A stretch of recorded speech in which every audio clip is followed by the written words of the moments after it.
Today's market call is brought to you by MoneyLion, the first digital ecosystem for consumer finance, empowering everyone to make their best financial decisions. Monday, the 19th of May, 11 o'clock a.m. on the East Coast. I don't know what time it is in Colorado. I'm dexing Dan because depending on how much weed you smoke, it's either 10 or 9. Are you 2 hours behind? An hour? I'm 2 hours behind here, Guy Adami. That's 9 in a.m. Boulder, Colorado. Top of the morning to you. Yeah, it's in mountain time here. In mountain time. It's duly noted. Weed time. A lot's transpired over the last few days, and we'll start with that. But before we get into it, how are you, Dan? I'm doing great, Guy. I mean, you know, it's funny. On Friday afternoon, I'm sitting out here, and what Danny Moses of Big Short fame would say, it was a Friday night dirty. A Friday night dirty. And if you guys are not familiar with The Big Short, there's an epic scene where I think it's like the Steve Carell character, which is Eisman and Vinny, where they go in to see some woman from Moody's. Do you remember this scene? And they're asking her why they haven't downgraded all this crap yet. It's really funny. They say that actually happened, by the way. I have no doubt that it did. And listen, I was actually in a car headed to the cathedral in the Bronx. That, of course, is Yankee Stadium when the news came out. And the first person I called was Danny Mosey. He's like, oh, my God, I was just about to put something on Twitter. Anyway, clearly did it on a Friday to give the market and to give participants the weekend to sort of digest it. Now, people will say, and Scott Bessent will say, it's backward looking and, you know, it's long overdue. I think S&P and what's the other agency? It escapes me. But two other agencies that downgraded U.S. debt a couple of years ago. So Moody's was sort of late to the dance. With all that said, I think it still has some ramifications. And listen, I mean, we can start with the headlines. Amanda can throw that up and we can look at the bond market. But although the stock market doesn't seem to be all that concerned, there are clearly things going on in the bond market that I think should be concerning. And oh, by the way, which is T-shirts we're going to have made up, things that we've been talking about now for seemingly the last couple of years. Yeah, I think the breakdown of this is when the major rating agencies change their ratings or make, you know, basically lower them, which we haven't seen, as you're, you know, to your point, in a while. We saw, I think all of them did it, Guy, back in 2012, wasn't that? And we had a lot of Fitch is the other one, by the way. I apologize. Yeah, Fitch, right? Fitch, S&P, and Moody's. I mean, it really does affect the rate in which, you know, we can borrow. I mean, that's the main point right there. And if you also think that we have this cliff coming, you know, this summer, right, when we have to roll, what is it, $9 trillion of our government's debt. I mean, the concern right here, and you could give Bessent or whoever credit, right, for saying, listen, we cannot sustain these sorts of debt levels, right, which is why we need interest rates lower. But this is why not only the Fed, but the Treasury and the policymakers all around from a legislative standpoint who are trying to jam through a tax bill, right, that by all accounts is only going to raise the deficit. Like, we're in a corner right here. And I don't think one way or another, you know, whether Moody's downgrades or not, it doesn't change the fact that we need to figure some stuff out. And by jamming through a $4.5 trillion tax cut bill over the next 10 years certainly doesn't help the case. Yeah, well, I mean, I agree with that. Ray Dalio agrees with it. I just sent Amanda something, so I don't know if she can pull it up on the fly, but, you know, he is concerned as well. And listen, this is now a number of different people have sort of waxed poetic about the problems and why the bond market is probably going to sell off. Yields are going to go higher. If Amanda wants to scroll through that, I mean, Ray is saying that basically there's even a greater risk to the Treasury market than what Moody's is saying. And you just sort of addressed it. And I agree with that. And, you know, people can find the article. We'll put it in the show notes. But let's just go to a quick TLT chart. And you can see, once again, TLT is selling off. And, you know, this is something that I think we've done a decent job sort of navigating and talking about. And again, Carter will say that not a big deal. We've seen rates at these levels before, and he's right. I think as we're sitting here now, 10-year yields are about, what, 453 or 454? It's like 450 now. They've come off a little bit. They've come off a little bit. But, you know, you can see this chart, and you can see where we've been, where we are. You know, we're right at levels that we saw earlier this year. And if Amanda wants to sort of broaden it out and go back to the fall of 2023, you'll see that we're at levels that we last, again, forgetting about January, that we last saw in the fall of 2023. And the fact that there's been no meaningful bounce other than the one that we got, you know, on the back of a number of different things when I think 10-year yields went down to 3.6% or so, Dan. Yeah. This thing has been basically upper left, lower right, and we're approaching levels that I think are critical support. I want to be on record as saying, I still think we trade lower. I still think we trade through that, which means I think yields are going higher. I'm not suggesting I'm right, but that is clearly a concern. Yeah, one thing I want to say about Ray Dalio, it's really interesting. I don't know if I've said it on Market Call or maybe it's been on the Risk Reversal podcast. When you see over the last few weeks, what have we seen? Paul Tudor Jones, we've seen how many other billionaires who've been on, and really, so we have Ray Dalio here. I think there Steve was Cohen. Steve Cohen, Druckenmiller, right? It was like the whole, those guys between them, I think they managed maybe like, I don't know, $300 billion or something like that. And all of them were really bearish for the most part, right? And I was talking to a friend of ours, without kind of naming names, who talks to a lot of folks like this, and I mentioned, all of this, whatever you want to call it, this onslaught of billionaire, hedge fund managers. And he was like, well, they're always really bearish, which I think is kind of interesting in a way, which, they haven't made their bones being bearish. You know what I mean? Like, I think they come out. Tepper is one of those guys. I'd love to hear what he has to say right now, because it is a time where, you just mentioned the 10-year yield at 4.5%. We have a 30-year, okay, at what, 5%? The 30-year looks like it wants to what, guy? Party.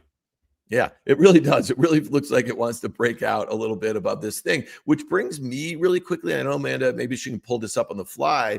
Look at this the CME Fed funds tracker right here, right? You would think an environment like this, what's the playbook, guy, usually when you have these sorts of situations? Lower it's the rates. Lower yield, right? It's lower rates. But look at what June's saying. So June 18th is going to come on us pretty quickly. We're obviously like a month out here. But then if you go to July, the next month, wouldn't you think, guy, this would be stacking up another way a little bit as we get into the summer? Well, yes, I would. And I can understand the want for people to sort of browbeat the Fed, and we need to lower rates. But I'll say this for the 1,000th time, and I know you know this as well. The Fed, I believe, and this is just me, I think the Fed could have an emergency rate cut today out of the blue for whatever reason, and I still think 10-year yields are going higher. Maybe the quick knee jerk would be lower, but I think it would signal a bit of panic to me. And again, they control the front end of the curve. They don't control anything else. And you just mentioned 30-year yields. If your hope is to stimulate the economy with getting mortgage rates lower, which I think has been part of this, part of the plan as well, it's not happening. And you can see it right there. There's your 30-year yield that you just talked about. Do we stop here like we did in December or January? I think that's the hope. I don't think we're going to stop, though. That's just me. And I'm not wishing for it. But, again, we've been talking about this is not Monday morning quarterback. We've been talking about this for a while.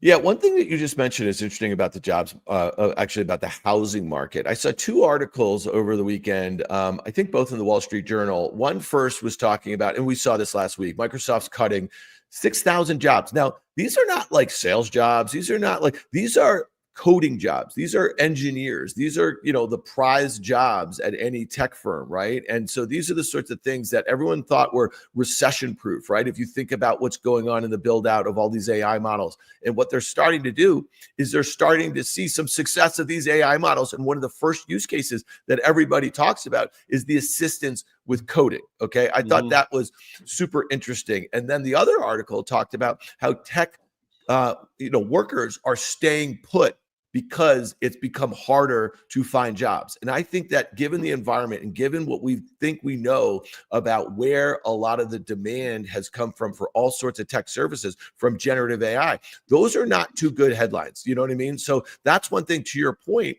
if the Fed out of the playbook, once they start seeing a weakening jobs picture, which is exactly what they were solving for in September when they cut for 50 basis points, I think the acknowledgement of that, to your point, would be something that people would get more focused on a weakening economy and a cut in interest rates sooner than people expect. Because right now in July, it's just 65% chance that it's basically not going to cut. I think those are kind of a problem right here. Yeah. The other side of that equation is I'm sure there are people, and I don't know what the data suggests, but I'm sure there are people that believe if the Fed were to cut rates, that would help the job market. I'm not one of those people, and I don't have the data in front of me, but I do think, and Elizabeth Young Thomas talks about this. We've talked about it as well. Once that genie's out of the bottle with a lot of things, not least of which the job market, it doesn't really stop. You hit this sort of escape velocity where things start to move in a way that regardless what the Fed does, it's not going to change.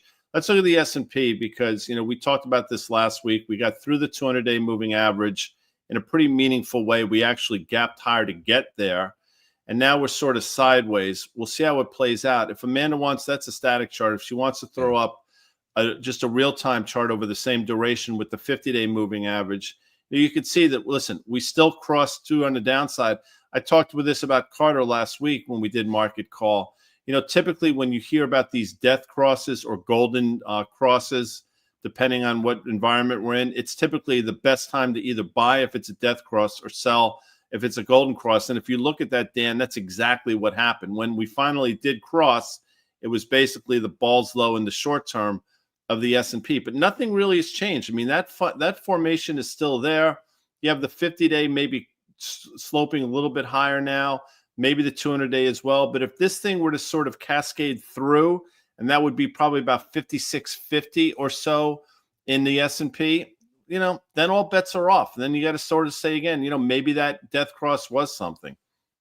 Yeah, and it's interesting that you mentioned the way it got through that 200-day moving average, the gap, because the gap has lots of authority, right? The gap was on huge volume. The gap had to do with, the China deal. And I'm saying that in air quotes a little bit, right? And I do think it's interesting that the EU and the UK, the headline here is that they have this post-Brexit arrangement. What are they trying to do? They're trying to kind of beef themselves up right now. We haven't seen an EU deal. We saw, a bullshit UK deal, but isn't it interesting that we supposedly have a deal with China or the framework or the talking points of it, but we haven't done so with our allies, which is Canada, which is Mexico, which is the EU, which are far bigger trading partners than China is, right? And they have not lined up behind us. Now, to your non-static chart, because I think that's something that I don't know if it's by the way, on a t-shirt one way or another. That's it. I'm just looking at that now. Yeah. That should be on a t-shirt. I love that. Yeah, well, we'll see about that. But it's also interesting that the lines that you're talking about, Guy, if Amanda, move this chart down a little bit so we can go back 1 year, so we can see July.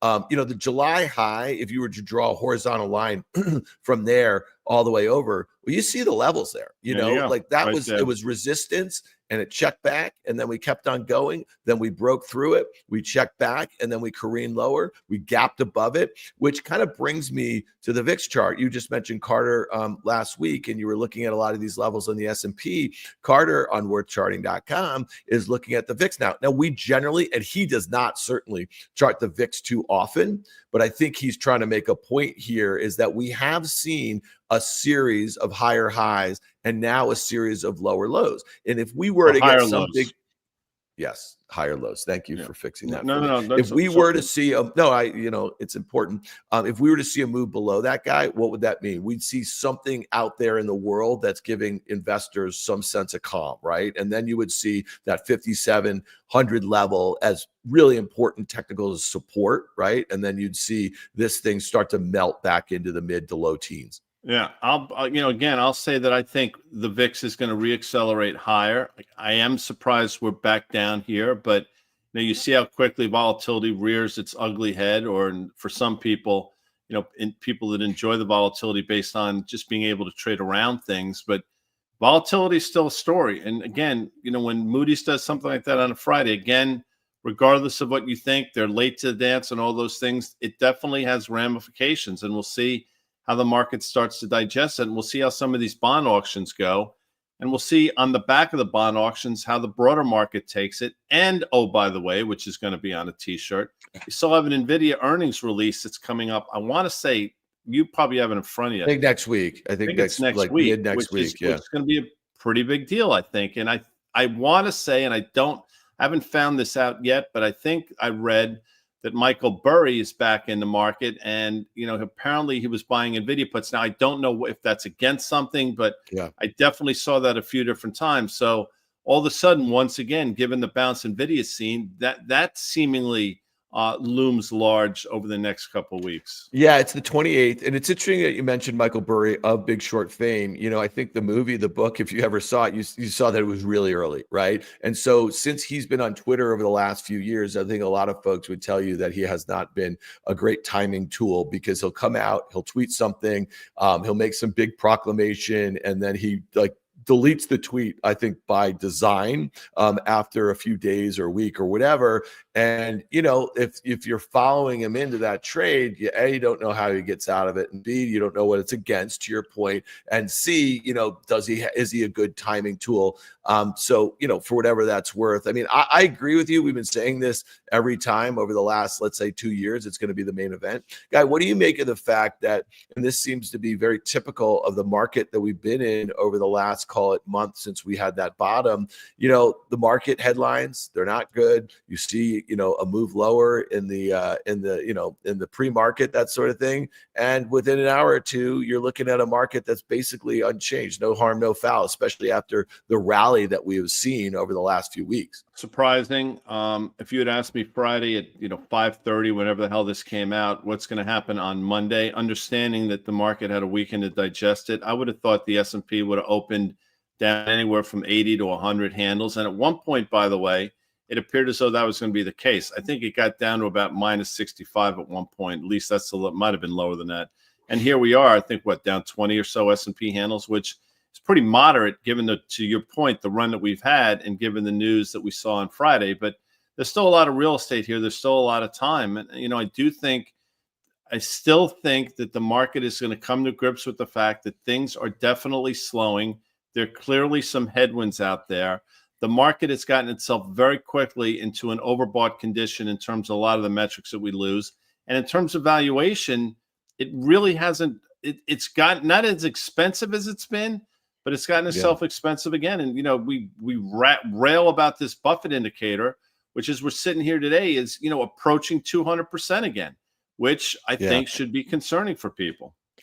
Yeah. And I guess, one of the things at the lows last month, a lot of people were focused on is we had some of the biggest gainers, some of the biggest participants to S&P earnings, some of the biggest participants to, the performance of the S&P or the NASDAQ, most of them are down, 25% from their highs, an outperformer like Meta, which really never went down meaningfully on the year, that's up 9% still, was down 30%. Microsoft's up nearly 9% on the year. So you're seeing money come back into some of the prior leadership. Nvidia is unchanged on the year. So they came right back for the prior leadership, which I think is kind of telling. Now, if your point is about Nvidia next week, if your point is that we're starting to see the job situation in tech, that sort of thing sort of weaken, I'm seeing a lot of stuff about data centers. There's a lot of NIMBY. No one wants them in their backyards. Everybody is concerned about the natural resources that it takes. For some reason, these things are being built in areas where the land is cheap, but the resources are scarce, whether that means water, whether it means other forms of resources, which I think the chickens are going to come home to roost at some point, with that whole situation. That could be the thing that kind of slows things down. Less supply for a whole host of different reasons. Before, they couldn't get Nvidia chips, right? They couldn't do this sort of stuff. Power would be a huge issue. In the fall, Satya Nadella, the CEO of Microsoft, said he is no longer chip constrained. He is power constrained for the data centers. So for whatever that's worth, that engine, I think, is really important, but people still believe because they came back for these names really hard. We just talked about some of the headwinds, and Chris L asked a question, what just happened at JPMorgan? And the answer comes in the form, I think this is CC answering it, not Amanda's baby CC, but our CC. Apparently there have been investment banking fees are going to be low. And, you can't tell from that chart, but if Amanda does a sort of shorter duration chart, again, it's not a huge move, but it went from 266 to 263, pretty much a straight line over the last few minutes. And I think, again, that's just a glimpse of what's sort of out there. And you can see the move. Now we're bouncing a little bit here. But the point is, as we said prior to seeing this, you're going to see more and more commentary about things slowing down. And this is obviously anecdotal, but it just happened within the last 5 or 6 minutes, Dan. Yeah, so they're having their investor day, pretty decently, previewed. I read an article in the Wall Street Journal yesterday about this. They're saying basically it's a little bit of a an opportunity to put out some of the main folks that are in the running to replace Jamie Dimon. Last year, he came out and said that he will be retiring within 5 years. I think this is one of those sorts of engines, guy, that no matter who you put in place, it's going to continue. Yeah, you know what I I mean, agree to with that. chug along a little bit. Hey, by the way, so you talked about RCC, that's CC Lagater, who was on Market Call with me last week. You're going to see CC a bit more over the next few weeks, months on Market Call with us. He writes our newsletter that comes out every day after the close. It incorporates a bunch of the content from us from the prior day. But his write-ups on what's going on in the markets are really great. He does a preview on Sunday night. So go to riskversal.com and sign up for it. Guy, it's free. You have no reason not to sign up for it. It's great stuff. All right, here's another headline, and I think this is one that probably got your antennas up.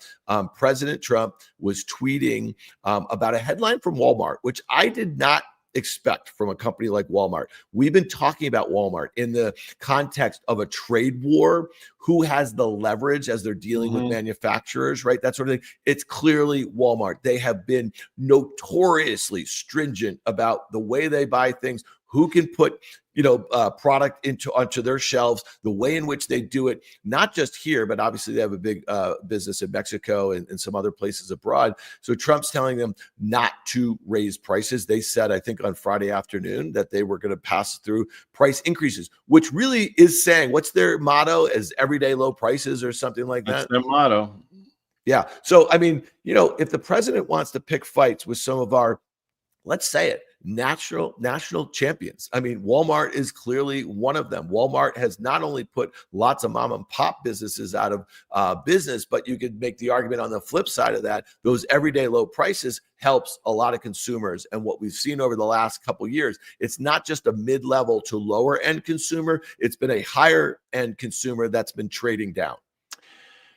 First of all, let's talk about the stock. It obviously had that huge downdraft. The prior earnings release that we talked about, the run up into earnings, we were hard pressed to believe that they could say something that would have the stock continue the trajectory that it was on. And that proved to be right. It actually went a lot lower than I thought. We breached the 200-day, but we traded back through it. I still think you own Walmart. I still think, although valuation is stretched, you just said it, they're clearly a national champion. And regardless of the sort of the noise around the last, 48 or 96 or whatever it is, I still think Walmart is going to figure things out. But in terms of what you just said, by the way, this goes across administrations and across parties. When you try to pick winners and losers, I mean, that's really not free market capitalism. At least that's not the way I read it in my textbook. And, there are ramifications for policy. And, if they're going to put in place a policy of tariffs, that's fine. It's their right to do so. But there are going to be ramifications for that. And if companies like Walmart feel the only way for them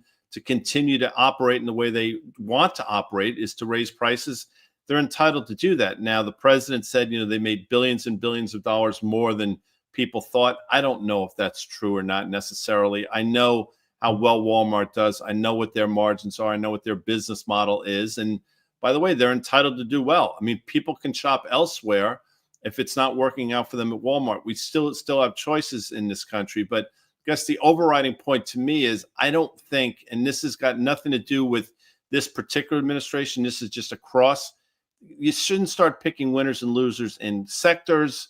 You shouldn't start picking winners and losers in terms of companies. I think it's sort of bad form. Well, especially companies like this. I mean, I think about Walmart. It's just one thing about what their mission is, right? Their mission is to actually get as much market share here in the US. And how do they attract market share? They have lower prices. So part of that is they can have higher margins. They'd have lower sales, but they can have higher margins. And you get to a point like this, if there's any retailer on the face of the earth who knows their customers and their tendencies, right? And they know how to deal with their suppliers. It's this company, as we just talked about. They also have a fiduciary responsibility to shareholders, right? So if they were just going to eat all of the, the cost increases from the tariffs, you say to yourself, okay, like that might help them longer term take more market share, which could be the case. I mean, we don't know, you know what I mean? But in the meantime, it could be a meaningful hit to margins. And to your point about into earnings last quarter, I mean, for the first time, I think you have to go back. If Amanda can pull up, this is a static chart guy.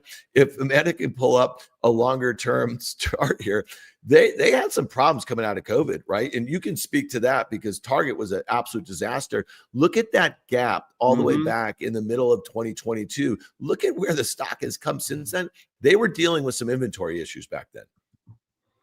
They were dealing with self-inflicted wounds, but that only seemingly lasted for a quarter, maybe 2 quarters, and then they figured it out, as opposed to a Walmart as opposed to a Target who's still theoretically trying to figure it out. And this is, 3.5, 4 years after the fact. So I think all your points are well taken. And the overriding point is, they have a fiduciary responsibility to their shareholders first and foremost. I mean, I'll say this, it's not going to make people happy. They don't really have a responsibility to the United States consumer. Obviously, the U.S. consumer is a large portion of their business, if not the entirety of it. I totally get it. But with that said, they're entitled to do what they want in order to, to do what they think is best for their business. Anyway, the bottom line is I like Walmart here. I think it can go higher. So we have a couple questions real quick. I think somebody's asking about dollar yen. I just saw it. Let me just find it real quick. Oh, this is from Gary Webb.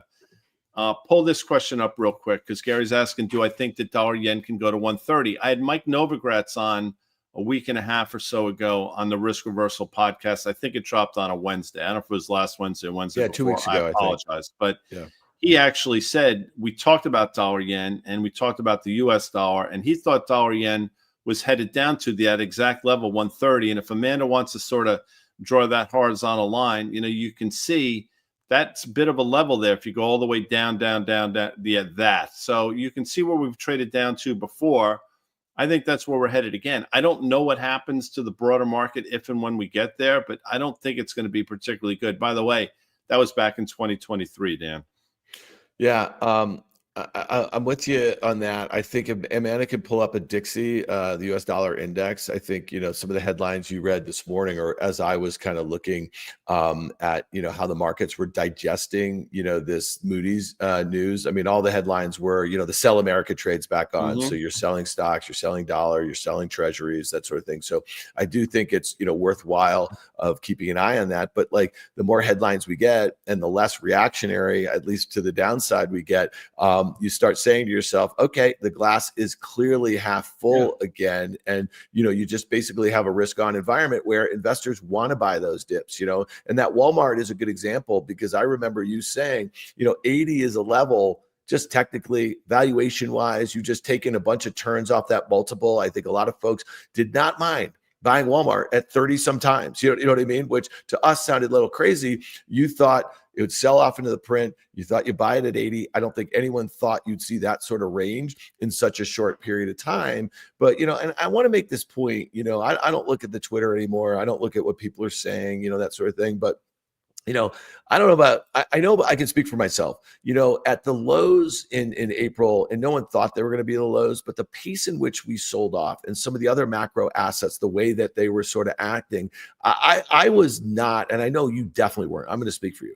I was definitely not that bearish on price in stocks at that point, because you and I, if we go back and we think about our careers over, 2 decades, let's just say going back to 2000, when you have a sell-off and the speed in which stocks sold off, when you start to have this dislocation of macro assets, that's probably not the time. And I know we were talking about a VIX that went from 20 to 30, 30 to 40, and then that moved to 50. That is not the time to be selling. But what I was bearish on about that, and I said this, Melissa Lee asked me on Fast Money specifically, what I was bearish about were the ramifications for the economy that appeared to already be weakening, and you throw this level of uncertainty out there, and eventually it will be a thing that is it's pressure on performance of risk assets. Not pressing it at the lows, but it was more putting that mosaic together and what it might mean for the economy. And that mosaic hasn't gone away. Paul Tudor Jones talked about it. Obviously, that news over the weekend, a couple weeks ago, with China, whatever that China news was, assuaged some of the concerns. But to your point, I mean, Amanda can throw this chart up. we showed you that trend line, that long-term trend line, I think from 2020 in the S&P, that we thought the S&P could trade down to, and we thought once it got there, it would hold and bounce. And pretty much that's exactly what happened. I mean, you can draw that line and you can see what we're looking at here. Yeah. The lines, as Carter says, draw themselves, and we drew it. Carter drew it. We drew it. We thought it could get there. It got there, and we've bounced from there. Now, if I'm being honest, which I'm trying to be, I thought the bounce would only get us to sort of 5,700, maybe 5,750. We've obviously shot through that. We'll see if we back and fill to the 200-day moving average. But so far, other than this recent sort of move higher, it's worked out, I think, the way we thought. Real quick, Carter actually just sent us a chart while we're doing this, looking at the 10-year yields. And, I mentioned earlier, Carter will probably say it's much ado about nothing. Well, here you go. And he just sent that exact thing to sort of illustrate it. We'll put that in the show notes if you want to sort of read in terms of what happened at those extremes and how when everybody's on one side of the boat, typically the other thing happens, Dan. Yeah, and I know we got to get out of here in a minute, Guy, but one thing I'll just say is I literally, and I said it multiple times, especially as we're kind of working our way back to that 5,700 level, which was that 200-day moving average. I could not conceive of too many reasons how we would get above 6,000 on our way to that 6,150, which is the prior high, because you could say the market and the volatility and all the risk assets and all that sort of stuff, it all got out of whack. But even if you were to rejigger that and kind of find some sort of middle ground, you still have that uncertainty about our economy and the global economy. And I just couldn't see that investors would be willing to pay those sorts of multiples, which you just mentioned. Do you want to, let's look at this Home Depot, because they report tomorrow before the opening. And, this is interesting, Guy. We just spent a lot of time, obviously, on retail. This thing has not gotten above its 200-day moving average, despite the S&P gapping above its. There's a whole host of stocks now that are above the 200-day moving average. What does it say to you? Is this more commentary, or is this reflecting the uncertainty in the housing market, the uncertainty about a consumer, the potential for increased, unemployment? Because this, to me, is not that impressive of a bounce. You know what I mean? Look how far it is above those prior all-time highs. Yeah, I agree with you. We'll see what happens. 4% move either way. We'll see. I mean, would it shock me to see this trade above the 200-day? No, given some of the other anomalies that we've seen. But to answer your question specifically, it speaks to all those things. I think first and foremost, it speaks to the rate market, which is obviously the higher yields go, the less beneficial it is. But it also, I think, more importantly, what's the state of the consumer and what's the state of the job market, which is something we addressed earlier. So Home Depot wins, just about every environment, other than, people starting to lose jobs and the unemployment rate starting to go higher. And I think that's something that the stock maybe was pricing in early April, like a lot of other things. Yes, we have bounced, but I still think those headwinds in terms of the consumer and Home Depot are still out there. Yeah, let me put this is purely anecdotal, but two of these themes that we've just been talking about for the last half an hour. So I'm in Boulder, Colorado. This is a beautiful town. I can see a whole host of reasons why, people want to move here, why companies want to move here. Google has a huge campus that they've built out here. They've been doing it for a while. What's also happened? A huge build out of apartment condos, and the like. I mean, everywhere you look, and they're beautiful. They're brand new. I'm looking at one right across the street. You know what I mean? That, I think like 2 years ago was a parking lot. And now, in a like a 7-Eleven or something like that. And now it's beautiful homes for people who want to come here and they want to work for some of these big tech companies and the like. And that's one of the things when you see this sort of, oh, by the way, we're going to put that on a t-shirt. When you think about what's going on here, if you have companies like Google and they slow their hiring, you know what I mean? And there's like the housing situation could be really hard. And I hope it doesn't, you know what I mean? I hope a town like this, which has been, I think, somewhat immune to like housing has only gone one way, the cost, the costs and that sort of thing. So, there's pockets of exuberance here that I think is something that's not that clear to folks in other places around the country that don't see the interest of these large companies moving in because it's a great place to attract talent to and everything like that. But it is a little bit of a microcosm of some of the issues that could find themselves, kind of rearing their ugly heads if we do see an economic slowdown and we don't see rates go higher. And what do we call that, guys? Stagflation. Well, we're going to find out real quick before we do get out. So Chris L says, "Do you guys think these rapid V-shaped recoveries will ever end?" I don't know, because once again, in terms of the market, that's what we've seen, and we've seen a number of them over the years. So I think there will be a day where people expect the V and they don't get it, and then it's just a reacceleration lower. We obviously haven't seen that. And then Eric Metcalf is asking, when is a critical refinance date for the debt? I don't know if there's one day specifically, but I know over the next month and a half, there's a significant amount of treasuries that need to be issued. So we'll see. I don't know if you can go to Perplexity or one of those things and ask him or her, but it's probably out there. I don't have it at my fingertips, but it's coming to a theater near you, and it's concerning a lot of the people, as we addressed earlier in the show. Yeah, no doubt. All right. Well, the things that you and I are focused on, obviously, is where yields are going. How low might the dollar go? So that means, those two things together is where are treasuries going? Where are yields on the other side of that going? Where's the US dollar going? In this time, if all those, I guess, macro traders are focused on them, let's say they're pushing that sell USA trade, you know what I mean? But you don't see stocks come in and they maintain these valuations. I mean, sooner or later, stocks are going to have their moment here to the downside, retest that 200-day moving average. It's hard to be really bullish here, in my opinion. You know what I mean? There was a time to do that over the last month. And what, the gentleman who you just answered the question, about V reversals, well, we get them. Just go back and look at every sell-off that we've had over the last 2 years. They've been bought pretty quickly, and then it doesn't take long to make new highs. So who knows? I think that new high at 6150 is going to be hard to accomplish anytime soon. Happy 80th birthday to the great Pete Townsend of The Who fame.